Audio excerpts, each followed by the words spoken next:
Selamat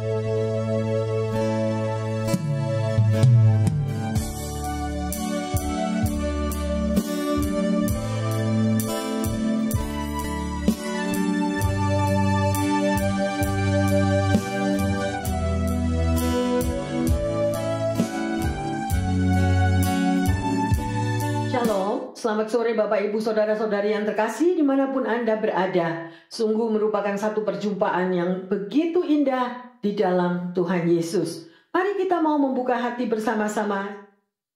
Bapa di dalam surga, sungguh besar kasih setiamu kepada umatmu.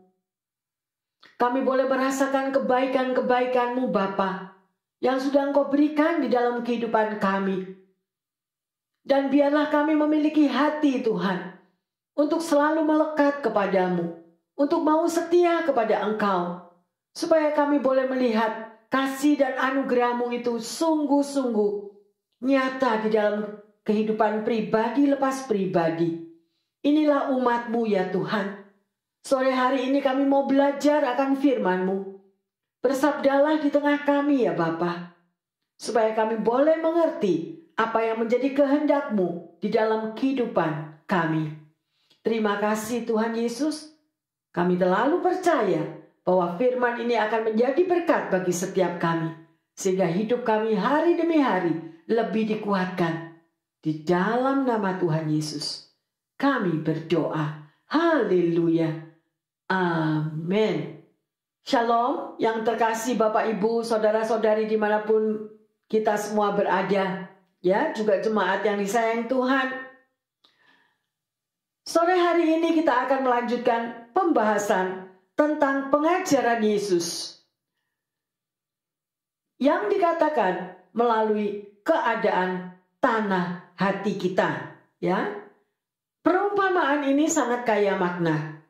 Sebagai perumpamaan yang menjadi dasar, ia menyimpulkan ajaran Yesus tentang keselamatan dengan tepat dan indah.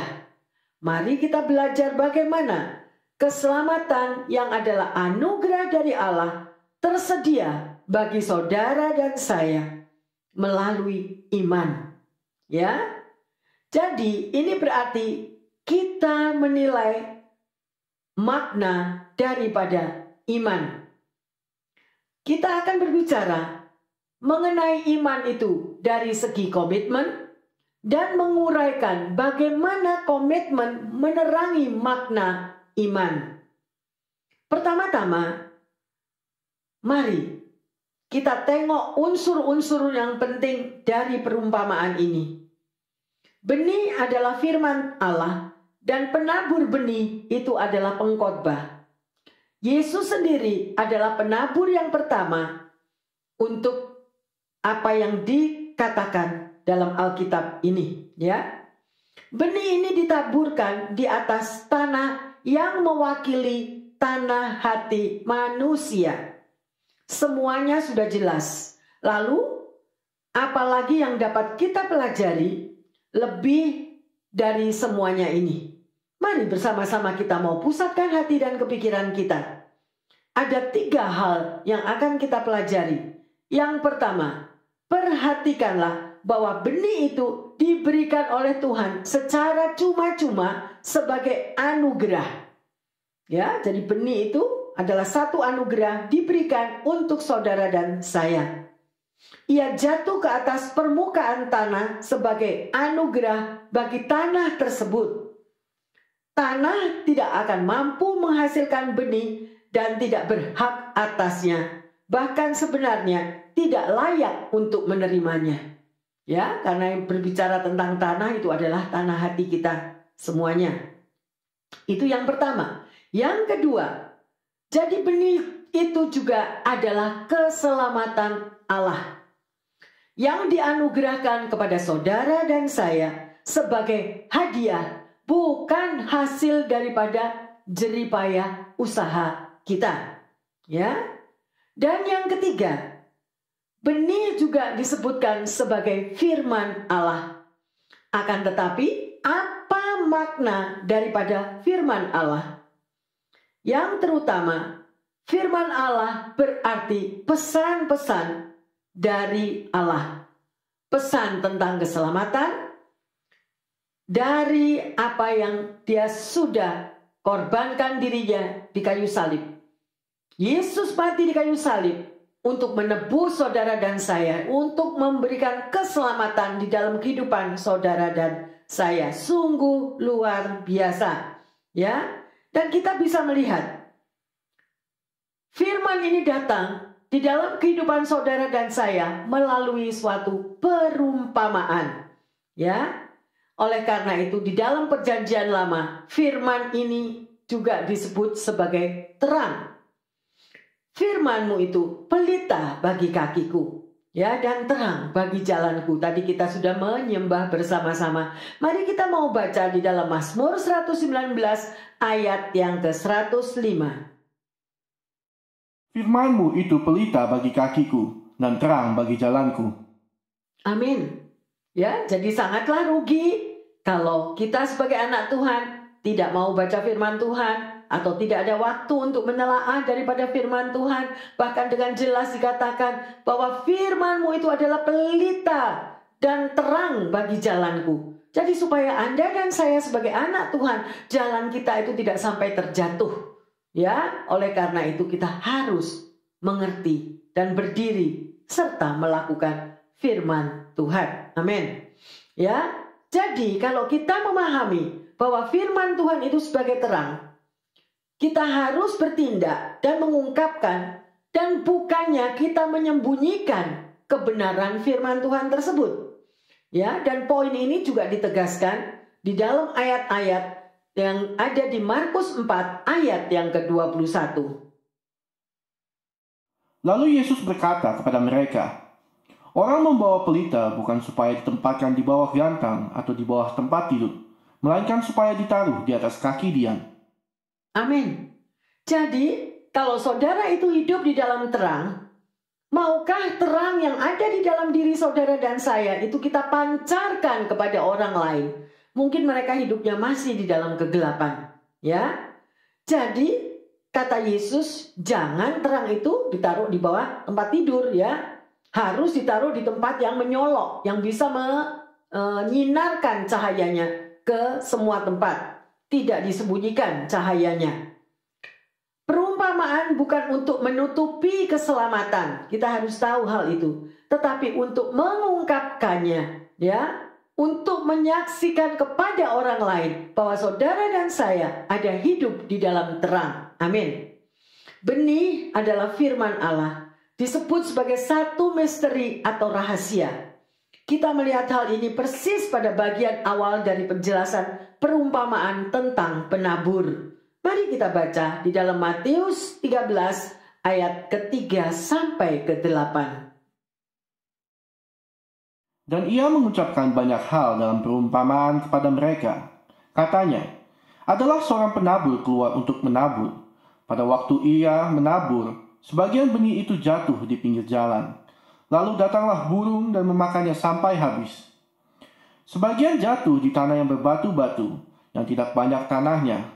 Lalu benih itu pun segera tumbuh karena tanahnya tipis.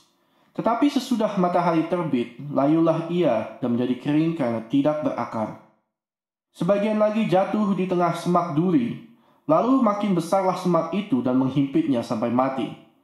Dan sebagian jatuh di tanah yang baik, lalu berbuah. Ada yang 100 kali lipat, ada yang 60 kali lipat, ada yang 30 kali lipat. Haleluya. Ya, kita membaca, mengerti kita tentang perumpamaan ini. Ya, mari kita meminta urapan daripada Tuhan supaya kita diberikan hikmat pengertian. Ya, apa arti dari kata rahasia atau misteri di dalam perumpamaan ini? Rahasia adalah sesuatu yang tidak Anda dan saya mengerti sampai diungkapkan kepada kita. Injil disebut rahasia karena kita tidak menerima dan memahami Injil sebelum dinyatakan kepada kita. Ya, Injil bukan sesuatu yang dapat kita uraikan berdasarkan hikmat dan kecerdasan kita sebagai manusia, lebih-lebih manusia dunia, ya. Anda tidak akan dapat memahami apa yang dikatakan oleh Yesus. Itu sebabnya Yesus disebut rahasia Allah. Firman adalah rahasia. Pernahkah kita membacanya? Allah dapat mengungkapkan rahasianya kepada kita. Mari kita baca di dalam Mazmur 25 ayat ke-14. Tuhan bergaul karib dengan orang yang takut akan Dia, dan perjanjiannya diberitahukannya kepada mereka. Amin. Jelas bukan? Ya. Adakah saudara dan saya tidak begitu rindu bagaimana Yesus akan membukakan rahasia-rahasianya kepada kita? Tetapi kuncinya, apakah Anda dan saya bergaul intim, bergaul karib dengan Dia? Amin. Ya. Segala sesuatu di dalam firman Allah adalah rahasia. Hanya dapat dipahami jika Allah menganugerahkan maknanya kepada kita melalui roh. Jadi sebagai anak Tuhan, manusia rohani kita harus kuat dan bertumbuh di dalam Tuhan. Ya, kita lanjut membaca di dalam Matius 13 ayat yang ke-11. Jawab Yesus, "Kepadamu diberi karunia untuk mengetahui rahasia kerajaan sorga, tetapi kepada mereka tidak." Jelas, Bapak Ibu yang terkasih, berarti ada perbedaan. Ada orang-orang yang diberitahukan rahasianya, ada juga yang tidak. Nah, tadi kuncinya sudah ada, sudah dikatakan bahwa Allah bergaul karib. Ya, kembali lagi, ayo kita semua bergaul karib dengan Tuhan, memiliki hubungan yang intim dengan Tuhan, mengasihi Tuhan sungguh-sungguh, bukan mengasihi untuk Tuhan itu menjawab doa kita atau Tuhan menuruti kemauan kita. Kalau berbicara tentang hal itu, ada sesuatu yang harus kita bayar. Sebagai anak Tuhan, kita harus berani membayar harga. Ya, yang dua hal yang sangat saya tekankan di sini adalah kerendahan hati dan surrender. Menyerahkan semua kepada Tuhan. Kalau orang itu tidak memiliki kerendahan hati, tidak dapat kita mau mendapatkan jawaban doa ataupun mau mendengar akan suaranya. Ya. Jadi, bukan suatu kehebatan daripada kita sebagai pengikut Kristus kalau mereka tidak mau melekat kepada Tuhan. Ya, semuanya itu diberikan hanya karena anugerah Allah kepada kita. Setiap orang yang berjalan bersama Allah tahu persis apa itu arti dari kasih karunia.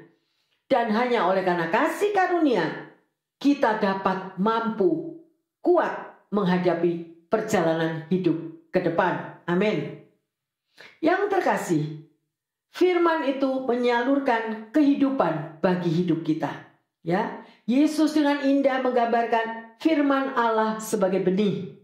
Hal yang spesial tentang benih adalah ada di dalam kehidupan yang terkandung di dalamnya. Ya, jadi kalau benih itu tidak ada kehidupan, maka benih itu akan mati. Ya, jadi karena ada kehidupan, begitu benih itu datang kepada menyentuh tanah, maka ia menjadi hidup. Ya, tanah memberikan hasil karena adanya benih itu. Ini adalah dikaitkan dengan kehidupan saudara dan saya.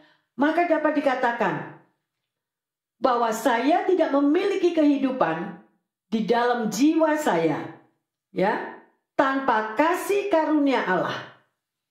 Oleh karena itu saudara dan saya membutuhkan kasih karunia dan anugerah Tuhan. Ya, mari kita lihat betapa indahnya penggambaran dari tanah ini, ya, yang sebagai hati. Jadi yang Yesus maksudkan itu adalah tanah hati saudara dan saya. Hati kita itu seringkali kotor. Bukankah demikian? Penuh dengan batu-batu, kerikil, pasir, atau apa saja, debu, ya, bahkan lumpur.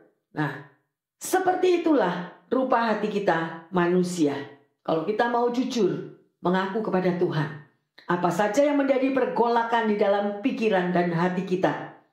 Tetapi Allah mau menanamkan benihnya di dalam hati kita. Dan kekotoran, ketidakbenaran, Tuhan sanggup mengubahkan semuanya itu menjadi sesuatu yang produktif oleh kuasa-Nya yang ajaib. Itulah kasih karunia yang mengubahkan tanah hati saudara dan saya. Amin. Semua ini adalah menyangkut tentang keselamatan. Karena keselamatan berbicara tentang kehidupan. Ketika firman Allah itu datang ke dalam hidup saudara dan saya, itu membawa hidup Allah sendiri ke dalam jiwa Anda dan saya, sehingga kita menjadi manusia yang baru. Camkanlah hal itu, ya. Ketidakbenaran di dalam hati kita diubah menjadi satu lahan yang menghasilkan banyak-banyak buah bagi produksi firman Allah. Ya, dan saudara dan saya dapat memberkati orang lain. Mari kita lihat di dalam 1 Petrus 1 ayat yang ke-23. Karena kamu telah dilahirkan kembali bukan dari benih yang fana, tetapi dari benih yang tidak fana, oleh firman Allah yang hidup dan yang kekal. Amin. Ya, jadi di sini firman Allah yang membuat Anda dan saya menjadi lahir baru. Ya, kita membuat Anda dan saya itu dilahirkan kembali, dilahirkan baru. Karena firman Allah berisi tentang kehidupan. Oleh karena itu, sekali lagi, bagi orang yang tidak mau membaca firman Tuhan, maka kehidupannya kita bisa koreksi sendiri.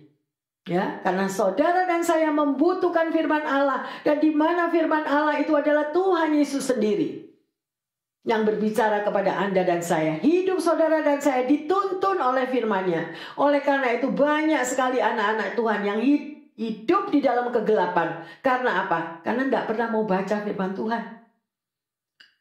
Membaca firman Tuhan, saudara harus benar-benar mohon pengurapan dari Roh Kudus. Jangan kita membaca firman Tuhan itu seperti kita membaca majalah, ya, atau kita mau membaca di Facebook atau apa sedemikian rupa, bukan. Ya, Anda harus minta pengurapan, membuka hati, membuka pikiran supaya firman itu bekerja dengan sungguh-sungguh di dalam kehidupan kita. Ya, firman Allah itu berbeda dengan ucapan manusia. Ya, kalau ucapan manusia seringkali itu kosong dan sia-sia. Ya, firman Allah memiliki kuasa yang dapat mengubahkan keadaan, dan itu sungguh sangat luar biasa. Mari kita simpulkan poin yang pertama ini. Ya, benih itu adalah firman Allah. Ia adalah rahasia tentang anugerah dan kehidupan. Anda harus melihat dan mengalaminya sendiri. Kita harus mau membuka hati untuk mendapatkan pernyataan dari kuasa Roh Kudus tentang Yesus. Ya. Dan selanjutnya, api daripada Roh Kudus itu akan mulai menyala di dalam hati kita. Hanya Tuhan sendiri yang menyatakan api pengabdian yang ada di hati setiap orang. Kita tidak memiliki kuasa itu. Ya. Ini adalah kasih karunia Allah kepada saudara dan saya. Dan kasih karunia itu sudah diberikan olehnya. Apakah saudara dan saya sudah menerimanya? Kalau belum, ayo baca lagi firman Tuhan yang hari ini diberikan. Ya. Yang kedua, Allah telah menganugerahkan benihnya secara cuma-cuma kepada saudara dan saya. Keselamatan di dalam Yesus Kristus adalah cuma-cuma. Karena itu adalah anugerah kasih karunia. Tidak ada keselamatan di luar Kristus. Ya, firman Tuhan mengatakan, di luar aku kamu tidak mampu berbuat apa-apa. Oleh karena itu libatkan Tuhan di dalam segala langkah kaki kita. Ya, banyak sekali orang yang merasa ilmunya sudah terlalu banyak, ya, finansialnya udah diberkati luar biasa, mereka sudah tahu semua, jadi tidak perlu Tuhan. Nah, tapi mereka tidak tahu, ada firman yang mengatakan, engkau sudah aku berkati sedemikian luar biasa, engkau tidak perlu aku, it's okay. Kita cuma tinggal tunggu waktu. Ya, di luar aku kamu tidak mampu berbuat apa-apa. Dan semua apa yang kita miliki, ya, yang kita sudah kejar berpuluh-puluh tahun, semuanya akan hilang, semuanya akan zero, kosong, semuanya sia-sia. Ya, baca di pengkhotbah. Ya, kehidupan yang sia-sia. Nah, Sudahkah saudara dan saya menerima keselamatan itu? Ya, bagaimana kita tahu kalau Anda itu dan saya sudah selamat? Ya, dapatkah kita menunjukkan keselamatan itu? Karena itu semua adalah karunia Allah, termasuk segala berkat-berkatnya hanya dapat ditemukan di dalam Kristus Yesus. Ada amin? Haleluya. Kita tidak akan dapat menemukannya di tempat lain, kecuali manusia daging, pikiran daging. Ya, kita bisa mengambil jalan pintas. Ya, saudara mau dengan kekuatan sendiri, Anda mau berkat yang melimpah tetapi tidak halal, Anda pun dapat melakukannya. Tapi semuanya itu tidak sesuai dengan firman yang diajarkan.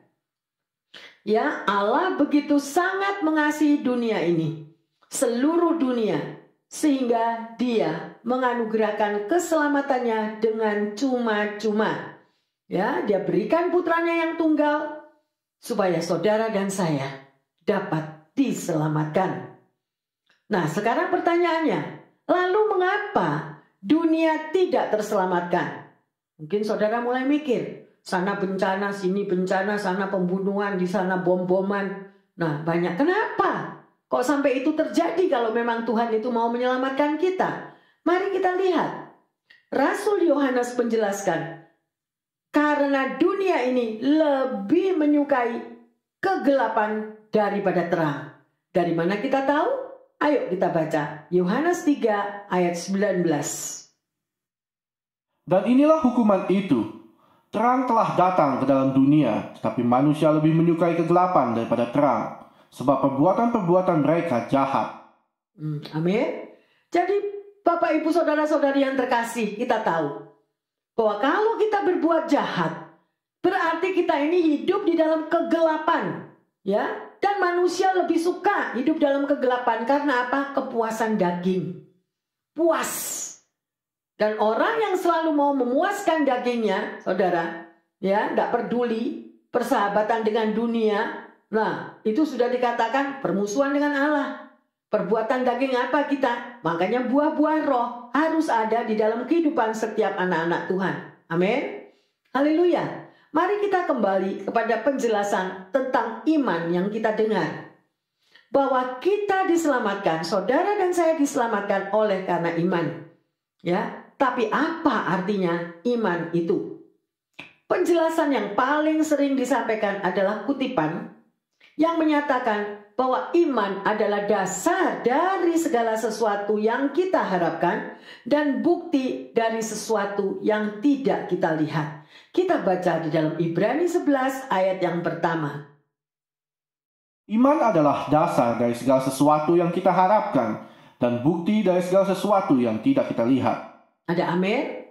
Ya, kalau Anda belum mengerti tentang kata-kata ini, baca kembali. Ya, di sini apa artinya bagi kita sekarang? Ya, tidak ada. Iman disebut sebagai dasar bagi segala yang tidak kelihatan. Tetapi iman itu sendiri tidak kelihatan, kan? Nah, bagaimana sesuatu yang tidak kelihatan dapat menjadi dasar bagi hal lain yang tidak kelihatan juga? Ya, iman adalah dasar, tapi dasar dari apa? Jika Anda memiliki iman, maka Anda memiliki dasar bagi hal-hal yang tidak kelihatan juga. Nah, ya, kalau Anda nggak mengerti, baca lagi, dengar lagi khotbah ini, ya. Kita akan melihat arti iman yang alkitabiah. Para pengkhotbah sering membuat ilustrasi tentang iman. Contohnya, Charles Spurgeon. Dia adalah seorang penginjil dari Inggris, membuat gambaran tentang seorang anak di dalam rumah yang sedang terbakar. Anak itu berdiri di samping jendela. Satu-satunya pilihan adalah melompat keluar melalui jendela. Di luar ada orang yang dewasa yang berdiri di bawah dan berseru, "Lompatlah nak, lompatlah. Saya akan menangkapmu." Lalu anak itu melihat api yang membara itu semakin mendekat kepadanya. Dan anak ini memberanikan dirinya untuk melompat dari jendela ke dalam pelukan orang itu. Ini adalah gambaran dari Spurgeon tentang iman. Di manakah letak iman dalam gambaran ini? Ilustrasi ini menyatakan bahwa iman adalah sikap dari anak kecil tersebut yang percaya kepada orang dewasa ini, sehingga ia mau melompat keluar dari jendela ke pelukan orang tersebut. Ya. Lalu, apa arti kepercayaan itu sendiri? Rasa percaya itu tadi didorong oleh rasa takut terhadap api yang sudah mulai mendekat kepada dirinya. Rasa percaya ini diarahkan kepada orang dewasa yang dianggap sebagai gambaran dari Yesus. Anak ini melakukan hal yang lebih dari sekedar percaya pada orang dewasa yang kuat tersebut. Ya, jika kita bisa bayangkan, jika orang dewasa itu gagal menangkap si anak ini, ya, mungkin akan berakibat fatal, membawa kematian atau cacat pada anak itu. Rasa percaya ini melibatkan nyawa sebagai taruhannya.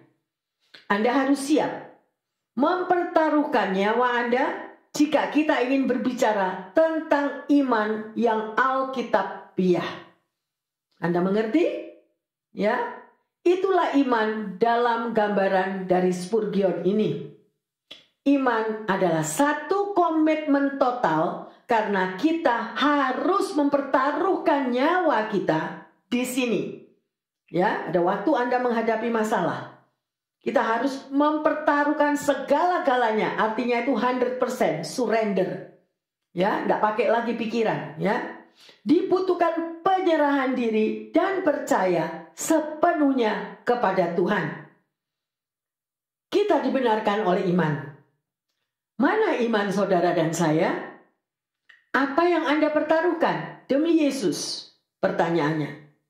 Saya akan memberikan ilustrasi yang lain yang juga sering dikatakan oleh banyak pengkhotbah.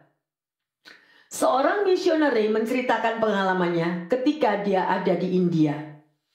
Di dalam menggambarkan tentang iman itu supaya Anda lebih jelas lagi.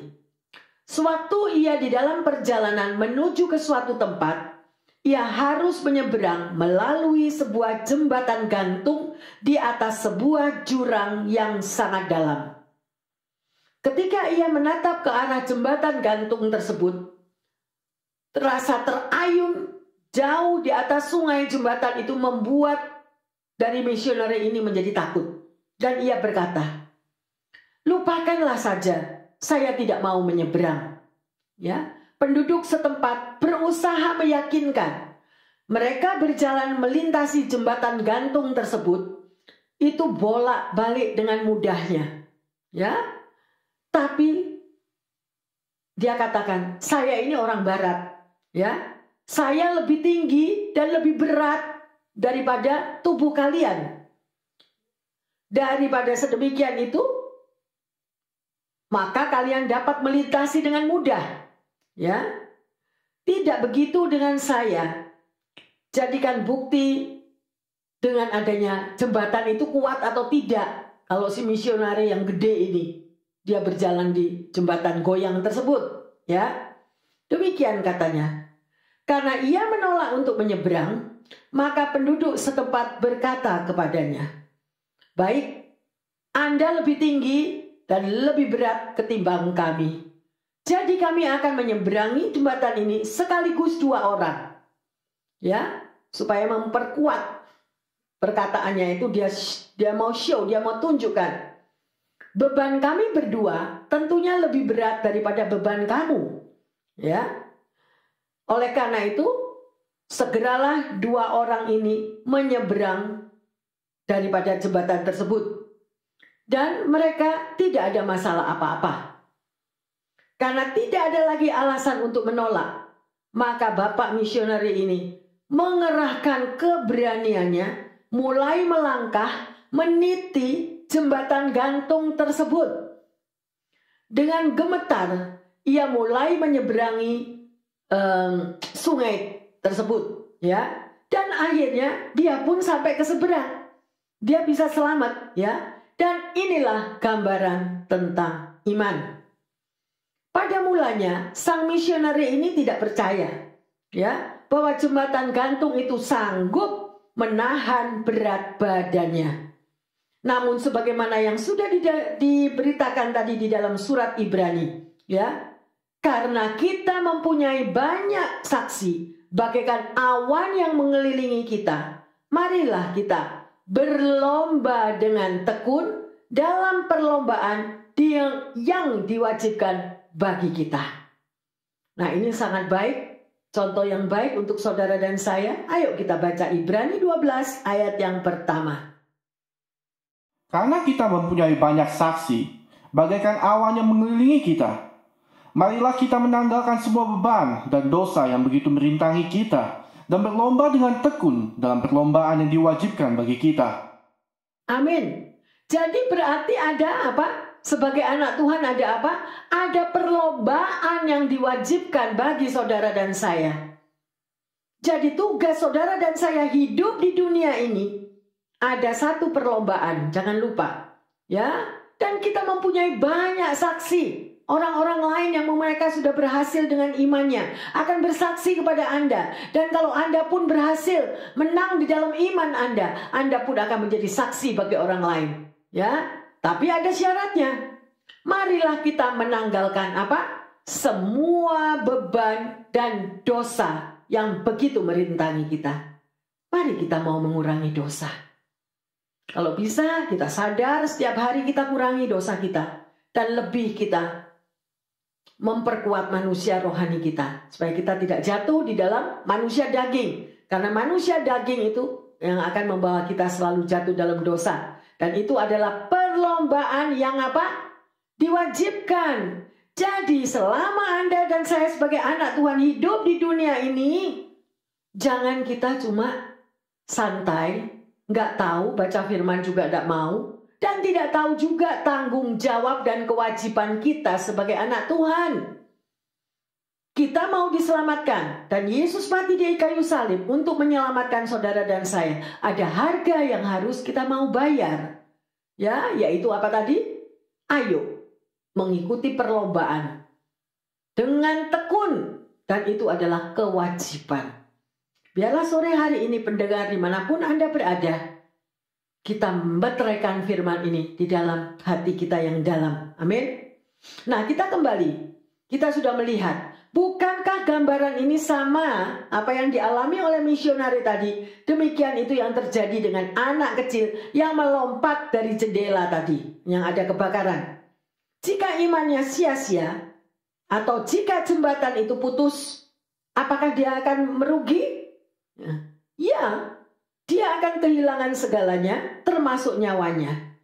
Itu berarti bahwa iman yang alkitabiah, iman yang dikatakan sesuai dengan Alkitab, menuntut saudara dan saya mempertaruhkan segala-galanya di dalam hidup di dunia ini kepada Tuhan. Ya, tanpa itu maka tidak layak saudara dan saya disebut punya iman. Amin. Ya, dan kita semua harus punya iman, berlomba-lomba. Oke? Ya. Jika jembatan gantung itu tidak kuat dan putus, maka ia akan jatuh misionari ini tadi dan mati. Ya, ini dapat dijadikan penjelasan arti apa iman itu. Jadi kalau iman saudara dan saya itu tidak kuat, maka kita tidak akan mampu melakukan apa yang menjadi kewajiban sebagai anak Tuhan. Amin. Jadi jika kita belum berkomitmen secara total kepada Kristus, maka harapan kita, harapan anak-anak Tuhan, harapan Anda dan saya, ya, semuanya itu akan menjadi sia-sia.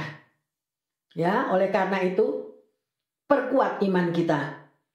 Dan itu hanya diberikan kepada mereka, ya, yang sungguh-sungguh berkomitmen kepada Tuhan, memiliki penyerahan diri, melakukan firman Tuhan dengan sungguh-sungguh, surrender. Apa yang dikatakan oleh firman Tuhan, kita mau lakukan. Dan itulah komitmen yang sungguh-sungguh di dalam Tuhan. Ya, anugerah keselamatan sudah Anda dan saya terima dengan sia-sia kalau kita tidak memiliki iman. Berimanlah supaya anugerah Tuhan yang diberikan itu tidak berakhir dengan sia-sia. Ada amin? Ya. Anugerah yang sedemikian itu hanya diberikan kepada anak-anak Tuhan yang mau bayar harga dan memiliki iman. Karena kita semua sudah dibenarkan oleh iman, yaitu komitmen total kepada Allah, ya, dan juga kepada Sang Juru Selamat Yesus Kristus, ya. Inilah pemahaman yang muncul dari ilustrasi dari Spurgeon dan juga daripada misionari itu tadi. Ya, sungguh luar biasa. Kita mau melihat bagaimana Abraham, ya, bapak para orang beriman. Kalau Anda membaca firman Tuhan, saat Allah berkata, "Pergilah," maka Abraham pun segera berangkat. Ya, tapi pada waktu Tuhan juga bicara kepadanya, belum waktunya dia mempunyai anak. Dia harus menunggu berapa puluh tahun lagi. Dia pun taat. Oleh karena itu, sebagai anak-anak Tuhan, taatlah apa yang Tuhan bicarakan. Daripada kita bayar harga semuanya amburadul. Ya, sedemikian rupa. Kita juga bisa melihat dengan iman Daniel sudah mampu untuk tidak menjadi santapan siapa? Singa. Kalau dia nggak punya iman, dia udah dicaplok itu sama singa-singa demikian. Ya, tetapi dengan imannya dia mampu membungkam mulut musuh dan mengatupkan mulut singa.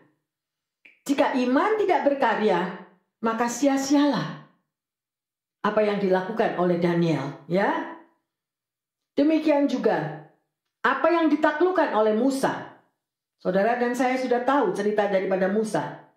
Demi imannya, menganggap segala kekayaan Mesir itu tidak berarti.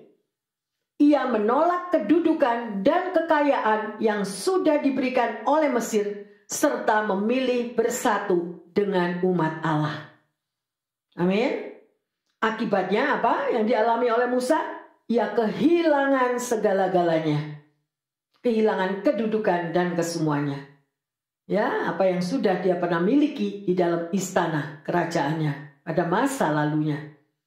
Suatu tantangan sebagai anak Tuhan.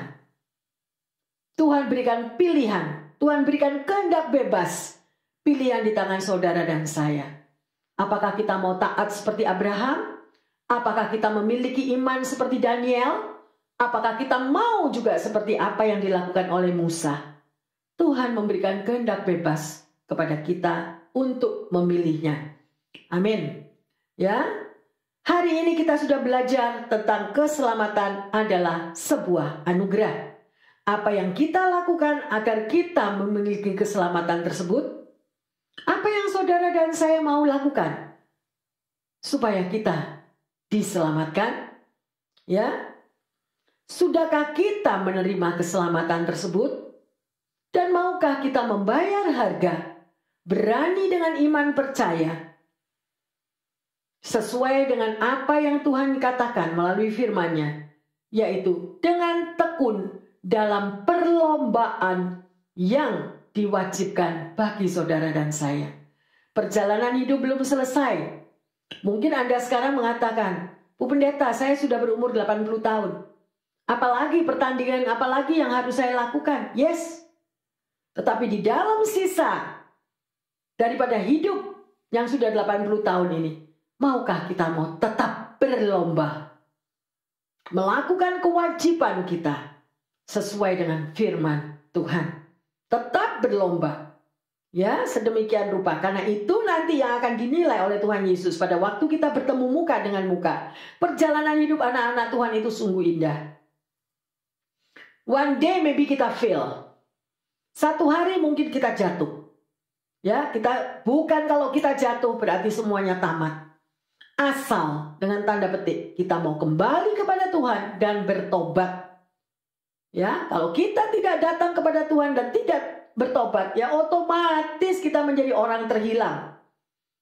Bapak, Ibu, Saudara-saudari yang terkasih, domba yang sesat memang harus diselamatkan. Tetapi untuk domba yang menyesatkan diri, tidak ada. Dia harus balik pulang sendiri. Contoh anak yang hilang. Ya, dalam perumpamaan, karena kita berbicara tentang perumpamaan, anak yang hilang tidak dicari. No. Karena apa? Karena anak ini menyesatkan dirinya sendiri. Dan dia sudah berbuat yang sedemikian jahat kepada bapaknya. Tidak ada jalan lain, dia pulang sendiri. Mari kita belajar firman Tuhan secara utuh. Ya, secara utuh. Sehingga kita tidak gagal paham, sehingga kita tidak lost daripada apa yang Tuhan katakan melalui firman-Nya. Sebagai ayat emas, kita baca di dalam Yesaya 26 ayat yang ketiga.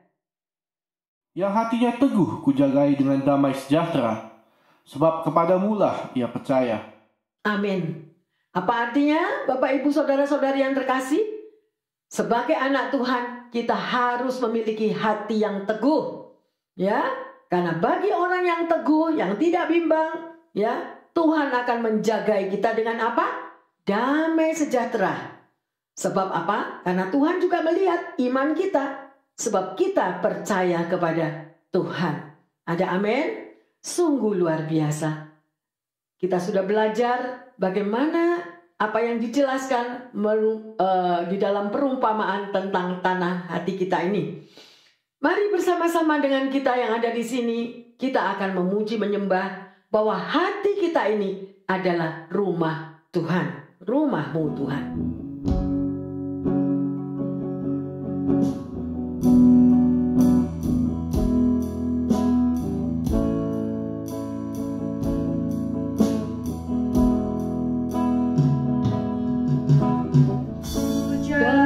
Jadikan hati ini untuk kejamamu. Amin. Ku serahkan hidup ini untukmu Allahku. Ku jadikan hati ini untuk kejamamu.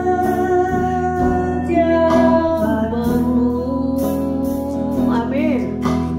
Ku serahkan hidup ini untukmu Allahku. Di hati inilah rumahmu, di hati inilah baitmu. Dimanapun ku kan berada, senantiasa kau pun ada. Amin, haleluya. Biarlah kata-kata lagu ini menjadi doa bagi setiap pendengar dimanapun Anda berada. Jadikanlah hati Anda menjadi tempat rumah Tuhan. Serahkanlah hidup yang ada ini. Semuanya kita serahkan kepada Tuhan. Karena dialah yang menuntun perjalanan hidup saudara dan saya. Terima kasih Tuhan. Untukmu Allahku. Di hati inilah rumahmu. Amin. Di hati inilah baitmu. Amin. Dimanapun ku kan berada, senantiasa kau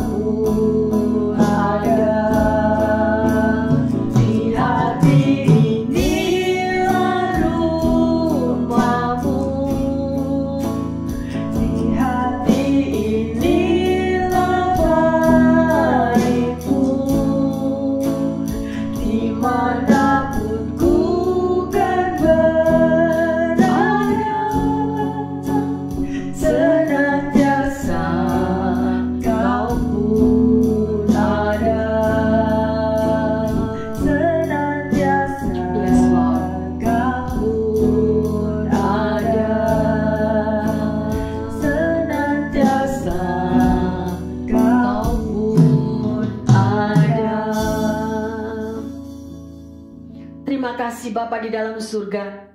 Engkau sudah mengajarkan kepada kami Tuhan.